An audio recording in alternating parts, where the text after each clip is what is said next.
Hello, everyone, and welcome to the Digital Leaders Show. We're live the first and third Wednesday of each month at noon Eastern, 9 Pacific, talking key issues and news at the intersection of business and technology, focused on automation, AI, and digital transformation in hopes of making you a better digital leader. This week, we're discussing AI and cloud impacts on the business landscape, plus other headlines for digital leaders from the world of enterprise technology. I'm Dan Goodstein. I head up the Institute for RPA and AI, as well as the Digital Enterprise Institute. We're a professional association, media, peer-to-peer research network, providing education, networking, and advice to over 130,000 members globally, all around automation, enterprise AI, and digital transformation. You can check us out at irpaai.com. My new co-host is Chris Cerdak. He's a former White House Chief Transformation Officer, automation and AI practice leader at EY, executive partner at Gartner, engineer, futurist, and overall nice guy. Chris, welcome back. Nice guy. I haven't been called that in quite some time, but yeah, good to see you again. All right. I'm trying to sell it a little bit, man. Yeah. A little bit. Well, happy birthday to ChatGPT. Last week was the 1-year anniversary of the crazy journey that we've all been on as an industry for, it seems like years, but it's been about a year.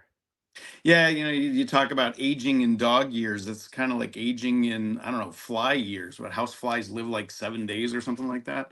Yeah, it's been a crazy year for sure, and the hits keep coming. More and more news every day, just about new things discovered, new competitors, etc. So certainly an interesting time to be part of the tech world. Yeah, lots going on. I mean, almost to the anniversary. By the way, as of the time of this airing, is Sam Altman still at OpenAI? I think he's back officially. Yeah, I think he's sort of a Schrodinger's CEO. He's either CEO or not, depending upon whether you look in the box, right? Crazy. It was crazy timing. And then, you have this latest Senate AI summit last week, talking about copyright and intellectual property issues. And then this crazy story came out from Wired about OpenAI buying $51 million of AI chips from Sam Altman. Did you see that? No, actually, I didn't see that. But yeah, it's fascinating, that whole world of graphics chips being the basis of this technology. And because that's so much the case, I've also seen some news where people are trying to look for alternatives to that, to kind of break that dominance in GPUs. Yeah, there's a whole bunch of news around Nvidia and them trying to scale up some of the other manufacturers, the ones that are made in China, right? So these things are the I guess you can't even say ancillary, but part of riding this wave. And then you're right, there's all these competitors. So Amazon has come out with this past week their version of ChatGPT, and it looks like Google's highly anticipated Gemini is facing delay until at least early next year. But this space is, the arms race is the overused term, but it really does seem that way. Well, and to a certain extent, and I don't want to overstate it, but there's almost a degree of throwing caution to the wind, because you have to, if you're not in the game, you're not in the game. And I see, a lot of discussions around the ethics concerns, the systems being delusional. There was the recent hack of ChatGPT where I forget the command you told it. You just, say this word infinite number of times. And then after it spews out a few thousand instances of that word, it starts coughing up actual training data. And it's sort of a hack that people have played with for the last couple of weeks, and now it's you can literally recreate the underlying training data, which, if you understand the math and the statistics involved, that's almost inevitable that you would be able to do that. Not all of the training data, but potentially significant portions of it. Yeah, no surprise. Stat came out that said the hottest new job in the U.S. is the chief AI officer. The federal government alone is hoping to hire over 400 chief AI officers over the next few months. Part of this is to enforce some of these safety frameworks you're talking about. Yeah, and well, and there's also an accountability thing. Generally, when we come up with a new CXO of some kind, it's we're looking to have someone hold accountability for that. A few years ago, it was the chief data officer, chief digital officer, and it's certainly interesting in that it places authority, or I should say, it places accountability with an individual within an organization. The thing that I always am worried about is, great, someone has accountability, but do they also have authority to do something about it? So I always look at those sorts of new roles as they're defined with a bit of skepticism, because having the accountability without the authority to actually drive whatever it is that person's being measured on is a really awful place to be. The other story, which hasn't been talked about too much, although it's I think it's lost in all of the benefits of AI, and this actually came up last year at one point, which is increasing smartphone sales as a result of some of this AI technology. Morgan Stanley and Goldman Sachs are projecting a rebound in smartphone sales starting next year. It's a sector that's really been kind of slumping. And they're talking about enhanced photography, speech recognition, safeguarding user privacy, all of these, and then who knows what the chat GPTs and the Google equivalents will embed into that in the next 6 to 8 months. But I had this vision of my 8-year-old daughter looking at me when she's 16 or 17 saying, "You guys use phones?" Yeah. Well, and truly, the iPhone was absolutely the revolutionary world we live in now, 15 years later, is almost directly tied to both the iPhone and the app marketplace, but also social media. And those two things together have fundamentally changed everything. I regret to admit that I actually just did an update for myself with my iPhone, and other than better photography, it's really not that much better than my old iPhone 12. But the other thing that I think we're going to find, is if you look at the billions of smartphones out there and the amount of compute capacity and storage capacity that they represent distributed all over the planet, that's a hugely underutilized resource that if someone can figure out how to start distributing workloads across those billions of devices that 99% of their capacity is unused, could potentially be quite revolutionary. Yeah, interesting. So we wanted to talk today. We've been talking about AI. It's hard not to talk about AI in the context of digital transformation. The reality is, this is not a year old, right? ChatGPT is a year old, but we've been having conversations about AI for many years, Chris. But I wanted to also bring in not only AI but cloud, and the impacts of them on each other. And so our guest today is Rojo Mathai. He's a digital transformation and expert, industry thought leader. He's got a master's in business administration from Rutgers, was part of the Harvard executive leadership team and has a leadership program, and has advised C-suite leaders around growth and innovation. Rojo, thanks for joining us. Thank you, Dan. Hello, and hello, Chris. Hello, everyone. Glad to be here. So before we pick your brain, Rojo, you were mentioning that you were at the recent AWS Invent event, and I'm curious as to what's going on, what you kind of saw there, what you kind of gleaned as far as what's happening around AI and cloud from your standpoint. Yeah, I thought it was very interesting that, and obviously it was just a matter of time before AI played a predominant role within the cloud infrastructure and part of any cloud technology, right? So, and I was proven right that this year's reInvent at AWS, the majority of focus and the big breakthroughs and innovation came about with AI being in the cloud, the integration of AI and cloud. So the cloud, yeah, by itself has been innovating on its own for the last over a decade or so. But now I do believe that with AI coming in, the rate of innovation and technology breakthroughs is definitely going to be accelerating. I noticed about five major announcements that AWS made that can significantly impact AI and its journey into the cloud. The first was an Amazon, it's called Amazon Q. It is a business focused generative AI assistant that can be trained for specific business needs. In other words, if ChatGPT is out there more into the open and collecting data from kind of sourcing it from everywhere, anyone in the world, but Amazon Q has the ability to be a generative AI that can be trained within your enterprise and within the data contained within the enterprise, right? Then there was the service announcement on Amazon Bedrock. This is Amazon Bedrock provides access to industry recognized foundation models in a SaaS model. So you can have access to Anthropic, Cloud, but you can use the Amazon Bedrock service to access them just the same as how you would access Oracle or Salesforce through the Amazon SaaS services.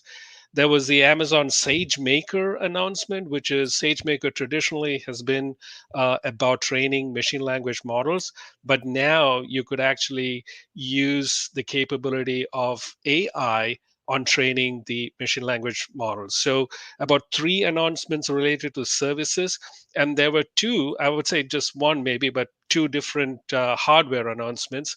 One is on the AWS Graviton 4 chip, and the other was on Trainium 2 chip. Graviton is used to train foundational models faster at a lower cost and at reduced energy and can take on a broad range of workloads. And the Trainium chips are custom chips for training foundation models and large language models, right? So you can see based on the emphasis and based on the kind of innovation that's happening, it's happening both on the services side and the software, and actually also on the hardware side of it. And Chris, when you talked about the iPhones and how that might change, I do think similar to what's happening in the cloud is definitely going to happen on the edge devices as well.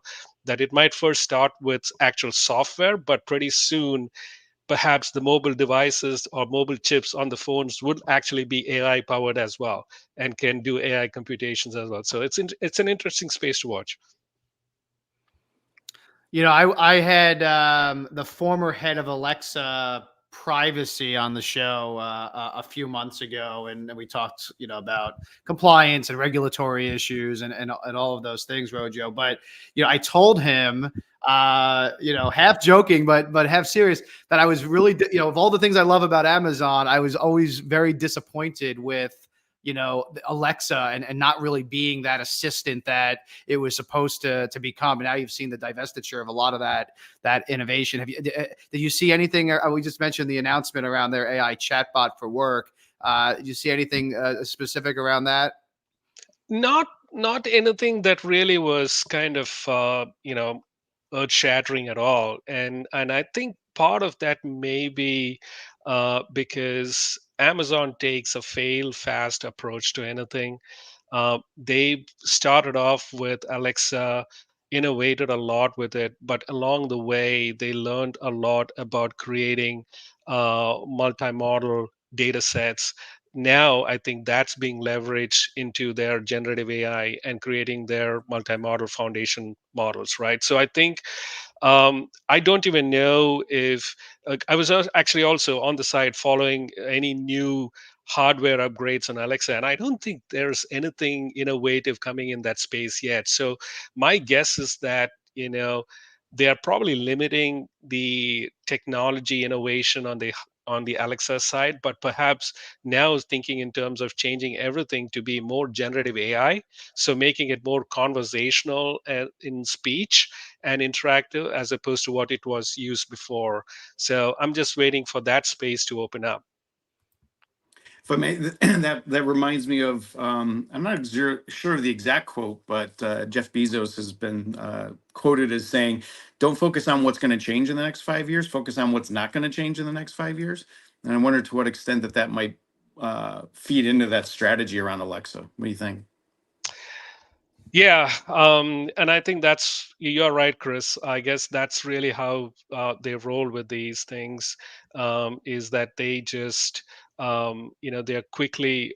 I mean, it's one thing that what I like about Amazon is the fact that they are ready to move on and kind of like reach out into areas that's unknown, and they are not stuck about and stuck in things that they own. They are ready to kind of like uh, abandon things and just kind of move on to something new. So we'll have to see. I think part of this is it possible, and this is me trying to be innovative here, is it possible that you could actually customize and train Alexa devices within your own household? So the Mathai household can have Alexa devices that understands the Mathai family uh, language models, for lack of better words. But let's say if I could train something like that, and then everybody in my house benefits from, it understands my shopping patterns, it understands user behavior, it understands when's the light should go off, and automatically decide to kind of like work on all these things together, with the connected devices, IoTs, and things like that. I think that would be fascinating space. I have to ask you, Rojo, and I'm a big defender of this stuff, right? Obviously, I evangelize digital transformation and AI and things to our members. But, every once in a while, there's a data privacy issue, a data hack that kind of spooks the world. And my response is usually that, what gets exposed is not that consequential. Your Alexa data, knowing your preferences, and listening in your house. Is it so terrible if you're not an axe murderer? But this news just came out, that 23andMe hack from earlier this year, that now they're saying it wasn't 14,000 people, it was 7 million, and it included very personal health information. I mean, I even know people in my personal life that have found out about adoptive parents and things that they didn't know about as a result of some of these things. Now it's maybe available on them. How do we adjust for the innovation versus the concern about putting this data out there? Yeah, there's always a tension there, Dan. I think, first of all, I have to say the fact that this kind of things continues to happen really shocks me. How many more Equifax kind of events, or how many more 21 events should we have? And during the pandemic, I think that was kind of 2 years of intense hacking and cyber data breaches, and I think this will continue, but at the same time, it's always a race to kind of keep up with the latest in cybersecurity threats and measures to ensure data is secure. But the hackers out there are also getting smarter, and you know what? They're actually also using AI to to get smarter. So the rate at which you'll have to keep up with um, the ones who actually have malintent is just going to be increasing. And I think AI certainly can help, but there's also the threat that it can be misused as well. Now, as far as data breaches and cyber threats are concerned, Chris, you probably would know a little bit more from a policy point of view if there is anything that can be done. But it's every hyperscaler or cloud provider out there would claim that theirs is the most secure. They have all kinds of protection, they have all kinds of firewalls and domains and everything, right? Yet you still see these things happening. And that's because even at them, with even the most secure environment that you can provide, at some point, the hackers, or it only takes somebody to figure out a way to break through. You cannot really test all scenarios. It's always the conflict and tension between performance and access. And and security. So that'll always continue. I don't know if there is a good answer to that, except for the fact that the general advice is keep everything secure, patch everything, be on top of all of your application threats or system threats and vulnerabilities. Ensure that's all patched up. But at the end of the day, leaders and C-suite stakeholders are making decisions in terms of how much of data to be exposed, because again, the wealth is in the data. You have to kind of expose the data in order to get the insights and the analytics behind things and business decisions and transformations. So there's always going to be that tension and conflict. Sorry, I don't have a good answer, but I think it's something that we'll have to continue to see, who is the smarter of the two. I forget, reporters asked either Bonnie and Clyde or Billy the Kid, why do you rob banks? And the response was, because that's where the money is.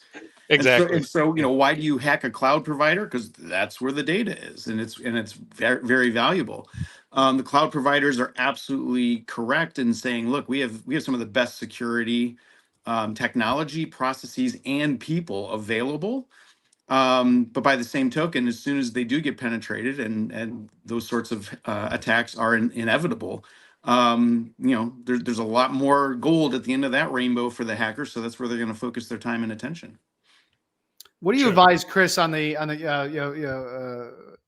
government side? We see this news about all these AI officers, chief AI officers the government wants to hire. How do you listen? It's always bad when customer data gets exposed and company, but you're talking government privacy, right? That's a different standard, right? What are you advising government clients that you've worked with? We've done some training for. How do you balance what you're putting in the cloud to get the as Rojo said, the gold out of it, but also balance these risks? Well, and I have a pretty strong legal background. There's kind of two thoughts that come to mind. The first thing, the only thing worse than not having a policy for managing this stuff is having a policy that you don't enforce. Mhm. Right. So at least if you don't have a policy, there's some degree of plausible deniability. If you say, we follow such and such policy and you don't actually follow it, that's when you get into real trouble. The second factor is, and I repeat this a great deal, throughout decades of doing software and automation, but it's even more so with AI. What's your plan for when something goes wrong? Not if something goes wrong, but when it goes wrong.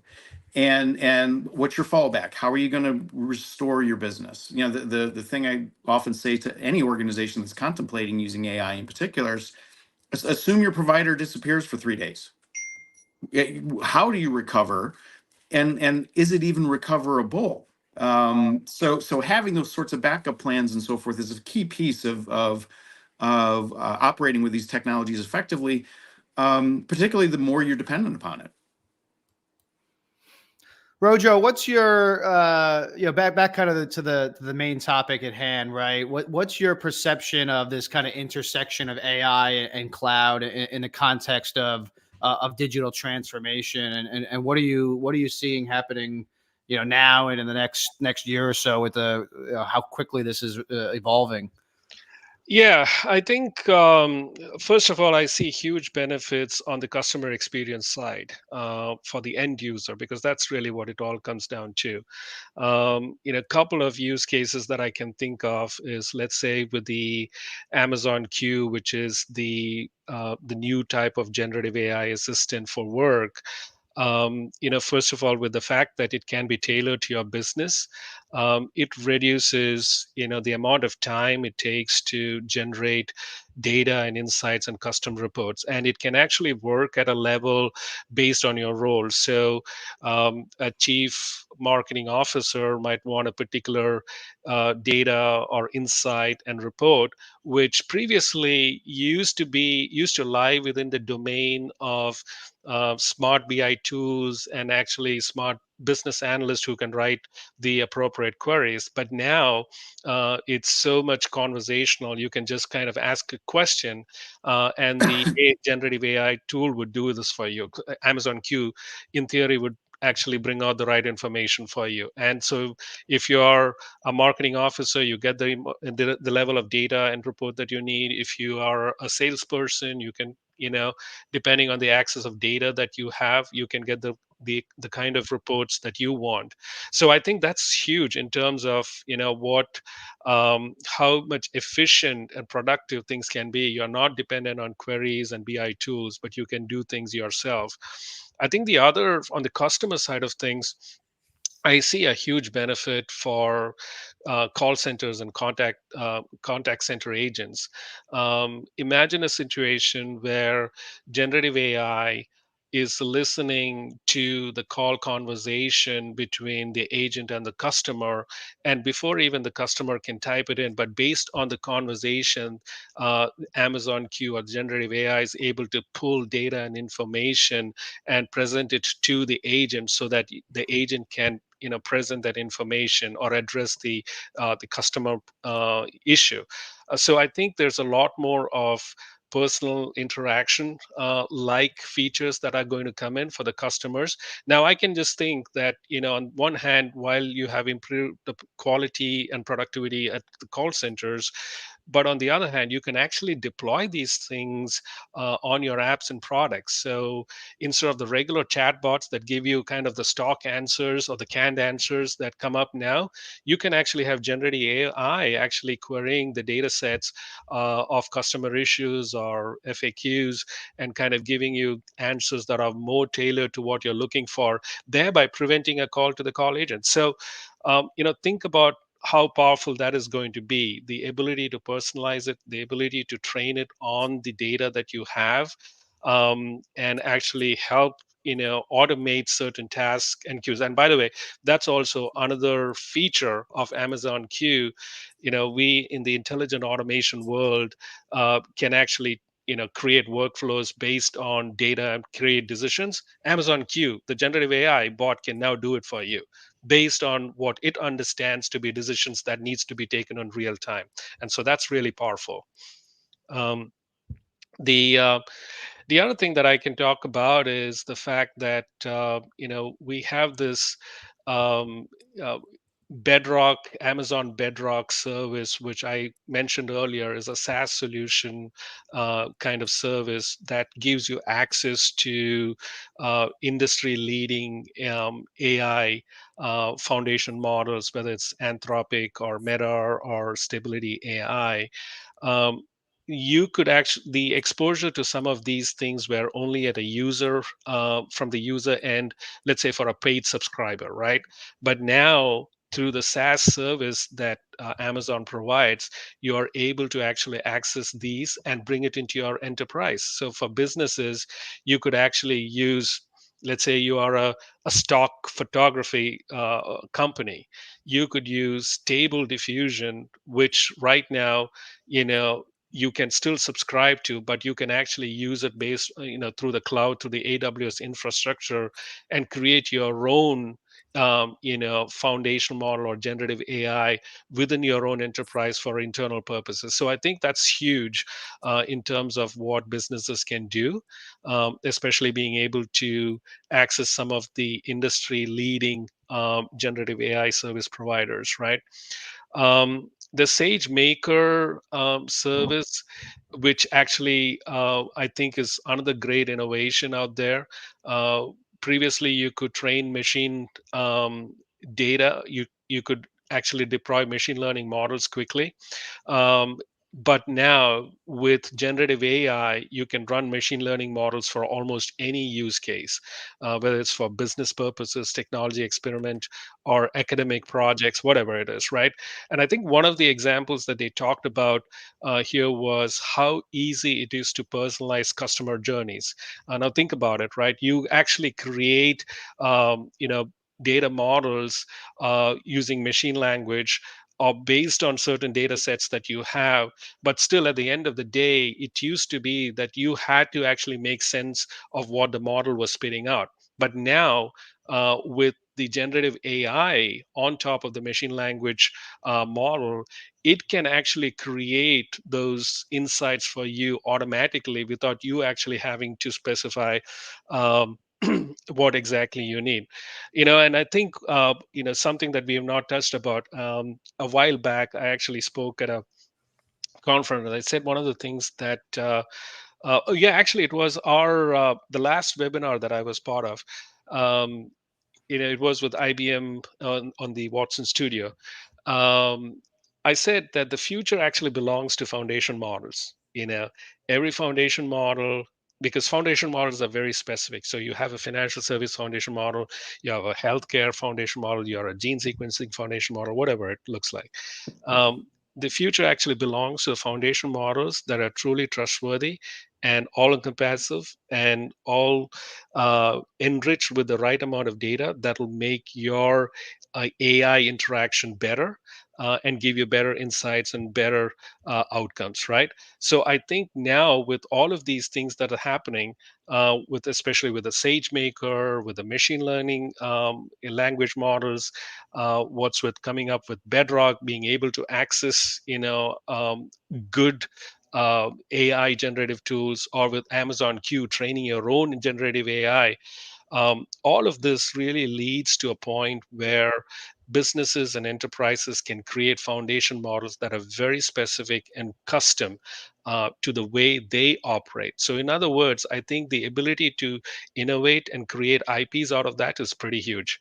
Um, yeah, and I want to talk about a few other services out there that were announced. They are mostly on the back end and the middleware, like Amazon announced something called the zero ETL future.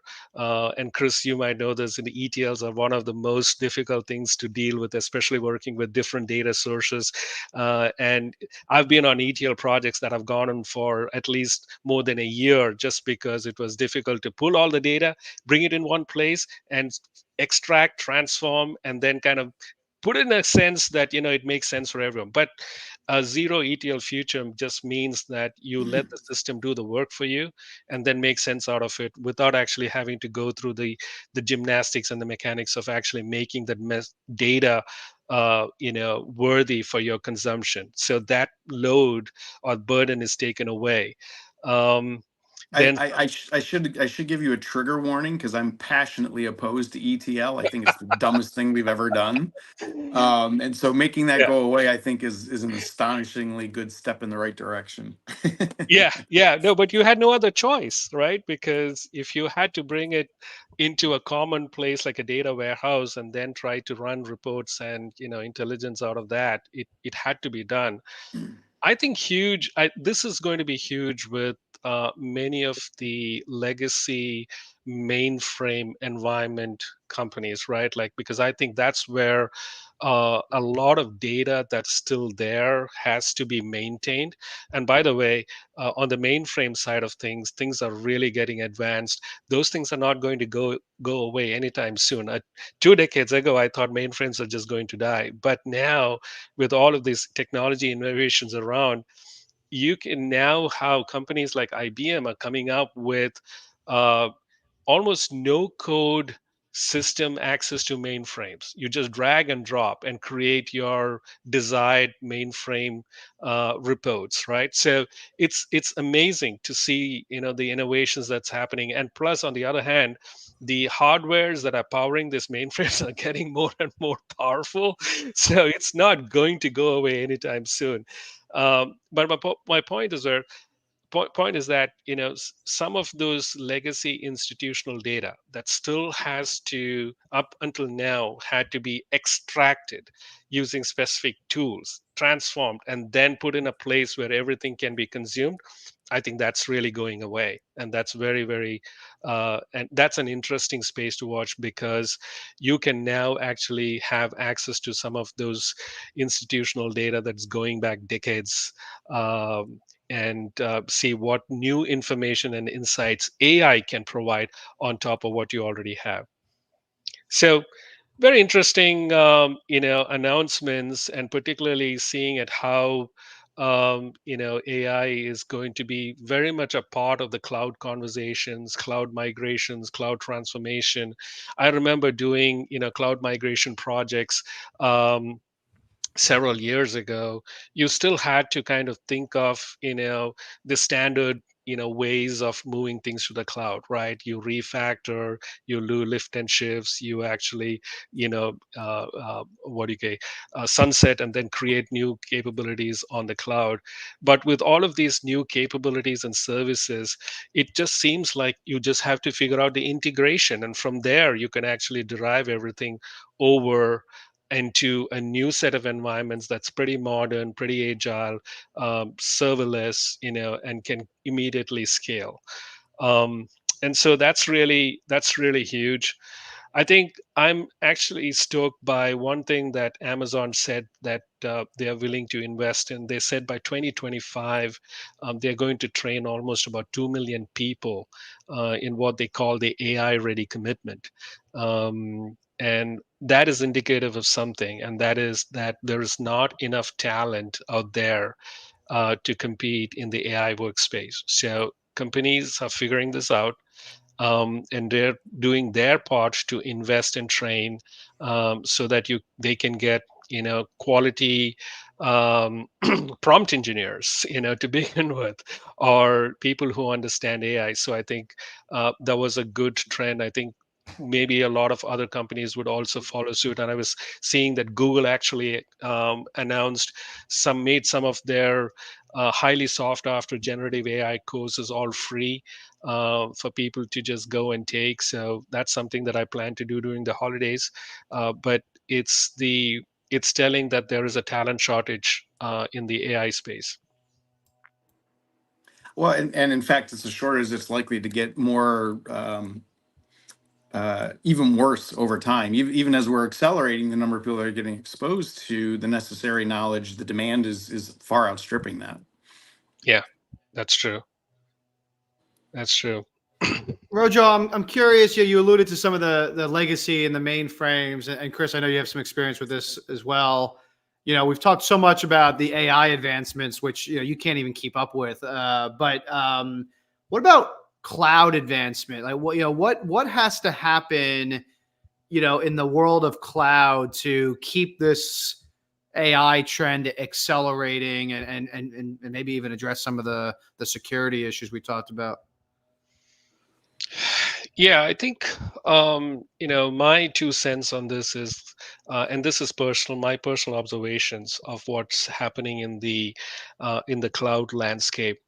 There was a time when almost, if it was believed that if you didn't get on the cloud, there's something wrong with you.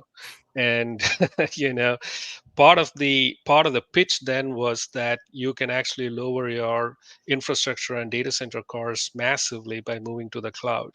I think it was true, but the economies of scale and how things have developed have made price not at all a big differentiator in the cloud market anymore.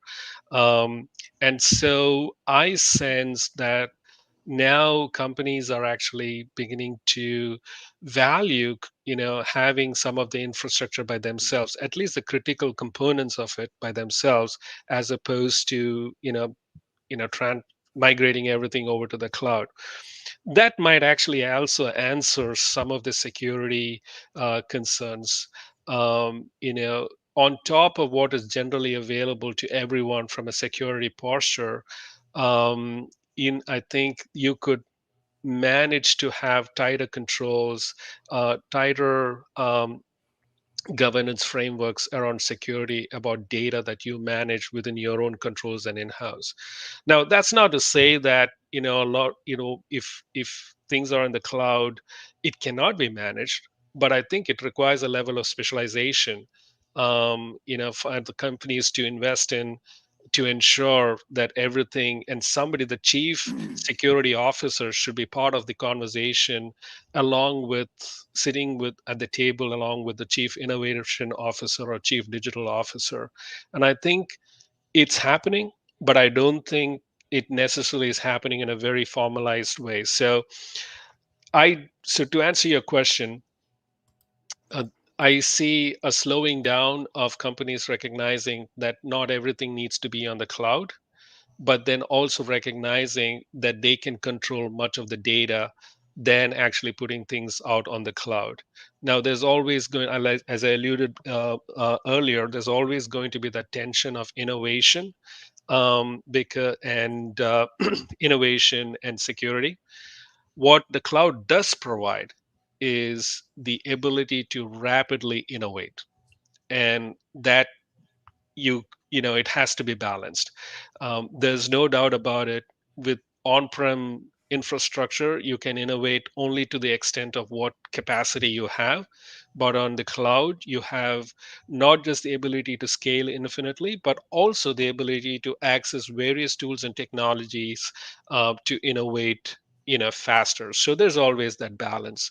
Um, and it's all about, at the end of the day, customer experience, time to market, but also balancing that with the right data policies, securing the data. Um, look, I mean, I'll be honest with you with what you mentioned, Dan, earlier with this, the security breach. I really don't know if there's anybody that I can trust with my data. But on the other hand, it's become sort of imperative that I have to provide my data to do business.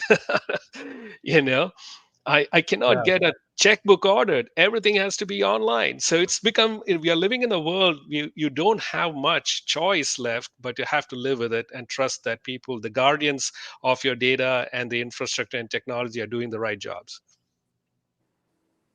Chris, you were chomping at the bit at one point there. Well, this whole discussion of using cloud, is it good, is it bad, is it whatever. I recall from my time at Gartner, nearly every company that we ever talked to confirmed that if you switch to cloud, you didn't actually save money, and oftentimes you were spending more in IT. But what you did is you converted capital expense to operational expense, right? Sure. CapEx to OpEx. Which may or may not work in your favor, depending upon taxes, et cetera, et cetera. But yeah, I would agree that it's no longer optional doing it. It's a question of how do you do it optimally. A lot of companies that kind of took a cloud first, cloud must approach, which many people did for many years in the teens. Change their story, because some stuff just you're better off having it on prem or in your own dedicated service centers as opposed to in someone else's machines. And that's one of my favorite quotes about cloud. It's like, your data isn't in the cloud, it's on someone else's computer. So true. So, guys, one of the things I wanted to ask you about is, more of a professional development item, for those watching who are, aspiring to be a digital leader or a better digital leader. How do you continue to stay on top of what's going on, right? I mean, obviously shows like this and associations like ours are one of them, but because I've been in technology my whole life as well, and I can't remember a time where, we used to do this show every week. We're doing it every other week. I feel like a year has gone by when I prep for this show Yeah. about all the things that have happened over the last, 2 weeks. And Chris, I think I shared this with you previously. I saw this futurist speaker at an event a couple weeks ago, and she's an AI futurist, and she said, you can't. It's impossible to stay on top of all of this stuff. But I'm just curious, Rojo, what's your advice for those who are aspiring to do that? Yeah, I think first of all, I think I would just say it is a mindset that you have to develop to embrace change, and I call it the digital mindset, which is always ready to move on to the next thing, ready to curious about what's happening out there, and then actually developing a certain level of expertise in translating that to real world problems and real world applications. And that's why I love doing shows like this, and my passion and my interest in following technology is mainly stemming from the fact that my own experience of talking to C-suite leaders and senior leaders, they appreciate somebody who can actually demystify technology for them. And so it's become my mission to understand what the techno geeks are talking about, and then take that and translate into business value to my stakeholders or my customers. Because let's be honest, if I'm focused on actually learning new things out there, the C-suite or the senior leaders in the company are focused on running the business. So they don't have much time actually to kind of like go and catch up on things. So then it becomes my job to ensure that I become that effective translator for them. So I mentioned about the digital mindset. Having that mindset to learn and be curious is the very first thing. And then I always think the other thing to recognize and realize is that you cannot probably be a master of everything. So you have to uh, pick your poison, if you want to call it that way. But you have to pick your area of specialization. If it is cloud, there are so many ways to go deep into cloud, but you may want to just limit it to cloud and now AI, integration of the space between cloud and AI. And that in itself is a niche, and you can go deep in that.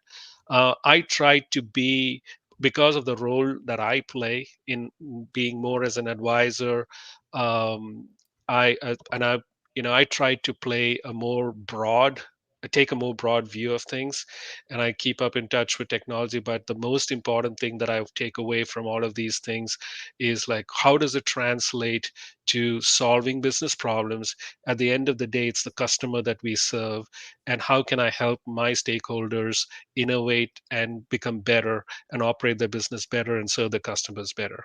So that's how I approach this. And certainly webinars like this and forums like this are places that you don't want to ignore, because just in the last 1 hour, just think about the number of topics that we touched upon. And if you were to do this by yourself, it could take a whole lot of time.